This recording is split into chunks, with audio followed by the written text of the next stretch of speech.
simpleng water therapy lang. Ibig sabihin, tamang pag-inom ng tubig, pwede na makatulong sa mga sakit.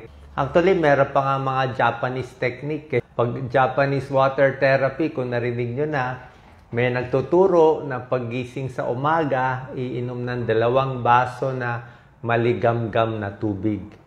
Okay? Empty stomach, wala pang laman ng tiyan, inom ng 2 basong tubig.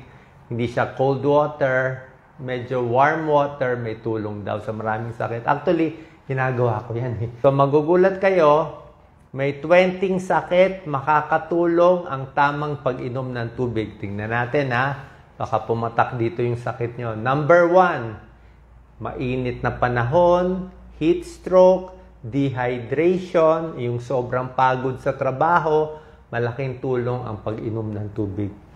Gaano karaming tubig? Sa akin, kung babae ka na hindi ka naman, let's say, 110 pounds ka lang na babae, siguro mga 8 basong tubig or fluid in a day, pwede na yan sa babae. Pero kung lalaki ka, mga 150, 160 pounds, pwede hanggang 10 basong tubig, hanggang 12 basong tubig or fluid in a day. Depende rin siyempre pag nagtatrabaho ka o construction worker, napapawisan, pwede pa dumami konti. Pero on the average, 8 glasses up to 12 glasses in a day. Tubig man gusto mo juice, gusto mo soft drinks, gusto mo iced tea, nasa sayo. Pero pinakamaganda kung tubig eh. Okay, so number 1, dehydration. Nagtatae, kailangan natin tubig. Number 2, urinary tract infection, UTI. Very common sa babae. Para makaiwas sa UTI, kailangan mo maraming tubig. Kaya sinabi ko, 8 glasses of water sa mga kababaihan. Hindi lang infection sa kidney, infection sa pantog, sa bladder, cystitis, yung pag-ihi mo masakit. Tapos pag nagpa-urinalysis ka, makikita may white blood cell, may bacteria sa ihi, masakit ang pag-ihi. Yan, UTI. So para makaiwas, maraming tubig.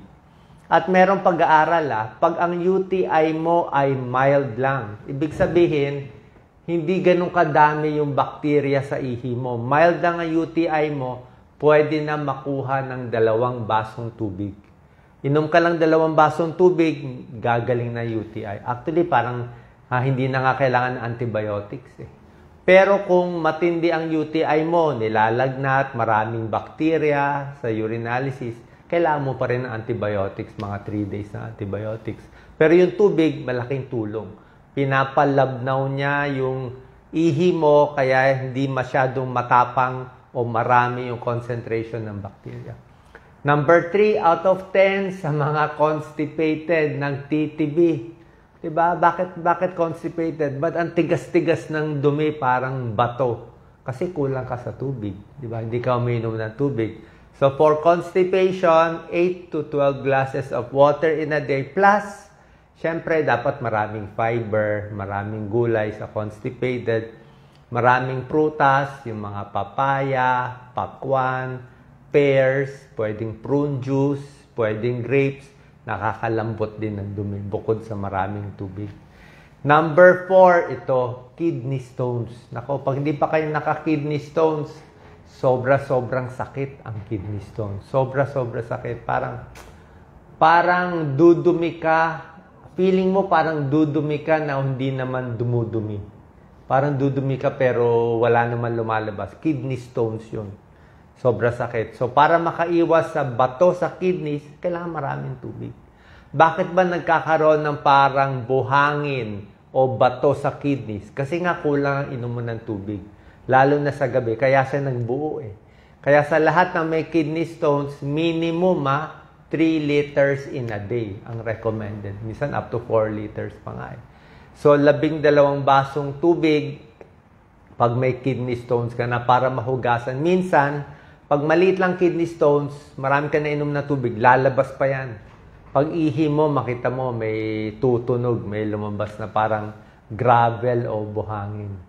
So, isa pang problema sa kidney stones, paggabi, siyempre, yung paggabi, ayaw natin uminom ng tubig, di ba? Doon nagbubuo yung kidney stones, eh. Masyadong madilaw, orange ang ihi sa umaga. So, Pag may kidney stones, kahit matutulog ka na, inom ka pa rin ng tubig. So, yun talaga. Gigising ka ng 2 beses sa madaling araw para umihi kasi nga ayaw mo magka-kidney stones. Number 5, sa may headache. Diba? Masakit ang ulo natin madalas, hindi natin alam. Headache, tension, headache, migraine. Alam nyo ano nagtitrigger? Dehydration. Kulang sa tubig. Mainit na panahon, init, malamig, naarawan, napagod, di ba? Weather changes, tapos pag dehydrated, nagma-migraine. Kaya pag uminom ka maraming tubig, minsan nawawala na headache nyo. Subukan nyo, headache, migraine. Kasi ang utak natin, 70-80% tubig. Kailangan may tubig. Number 6, magugulat kayo tubig prevents heart failure. May pag-aaral to. Bagong pag-aaral lang. Maybe 1 to 2 years ago. May pag-aaral yung mga taong mahina uminom ng tubig. Mga 3 baso lang ng fluid or tubig in a day. Nakita nila, after ilang years, humihina ang puso. Nagiging malamya. Congestive heart failure. Mahina yung ejection fraction. Bakit? Hindi pa mapaliwanag, pero ibig sabihin parang nai-stress Siguro nai-stress yung mga puso, kaya na-dehydrate. Number 7, sa mga dry skin. Okay? Pag mga dry ang skin mo, may eczema, yan. May pimples, yan. So, may tulong din ang tubig. Number 8, sa mga pagod, fatigue. Okay? Pag napapagod ka lagi, kailangan mo maraming tubig. Number 9, joint pains, arthritis. Diba? Alam natin, joint pains, arthritis, diba? So, yung joints natin may fluid yan Kailangan natin para maganda yung lubrication. Number 10, kung meron kayong heartburn.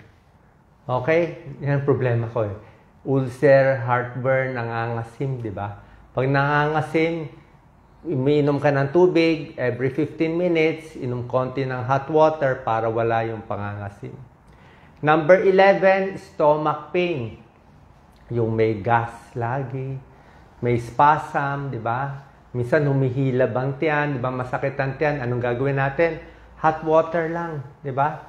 Basta masakit ang tiyan, kahit nga rin, magtatae, may nakain, impatso. Mainit na tubig, mas kalmado ang tiyan. Pag malamig ang tubig, mas makulo ang tiyan. Number 12, may hangover. Diba?